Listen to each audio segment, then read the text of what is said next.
Hi, my name is Micah Ross with Ross Counseling Services and at micahross.com. I am a therapist and relationship coach, and I'm with you today doing a video because it is a sheet of ice here in St. Louis and my clients aren't here. And so I'm doing something I have been encouraged a few times to do, and that is make a video. Here is my comfort zone. Here is me doing video. But it's a good day for it. You're not here.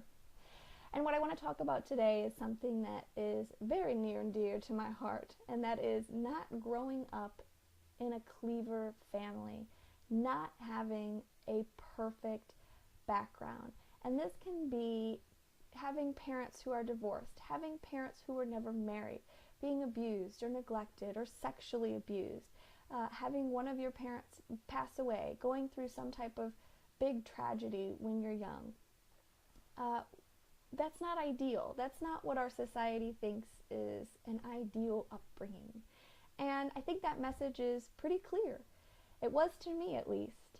And so I want to talk about what I think is the absolute worst thing that comes from not having an ideal background. And it might not be what you think it is. So, and it definitely impacts your relationships today. The absolute worst thing that I think that comes from not coming from a perfect background is what we decide it means about us. So, my parents are divorced. What does that mean about me? And I think there's a real cognitive part of all of us that can go, it means nothing.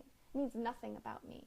But when I get really deep down with clients, I tend to find that there's this real insidious kind of low level way that they don't even, it's unconscious, they don't even know that they're doing it, that they've decided that they are less than other people. They've decided that they might be crazy, that they're probably crazier than other people.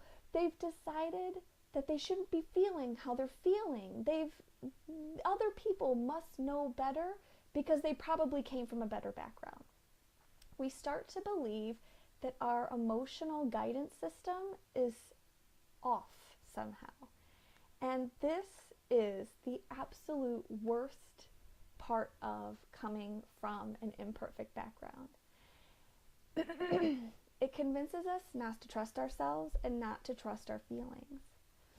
It's like if I would go out to my car today and decide, you know what, I'm not going to trust my gas gauge today. It's pointing at E. I'm going to ignore it. I'm not going to get gas. You know what? I'm going to put a happy face sticker on my empty gas gauge and try to drive somewhere.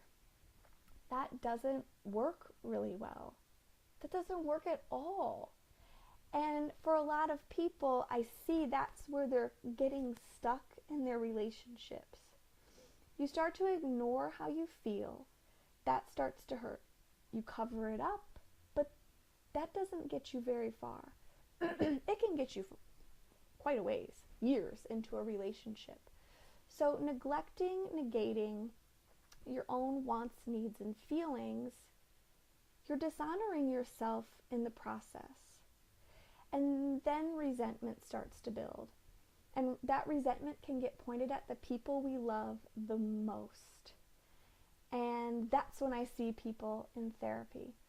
And the thing is that what's usually happening underneath a relationship that's conflictual is at least one person is really, really good. So good that they might not even know how much they're doing it at dishonoring themselves. And so that's it. That's what I want you to know. That's what I want you to take away from this. I want you to be less tolerant of the ways that you dishonor you, the ways that you abuse yourself. And I know abuse is a strong word, and I mean it. I want you to start trusting you more and feeling more confident in what your next steps are. Go to micahross.com. I would love for you to leave a comment under this video and let me know if anything in here resonated with you. There is also a place on the right side of the page to sign up for another video that's kind of silly with to learn 3 skills that I think are important in getting your relationship back on track today. MicahRoss.com.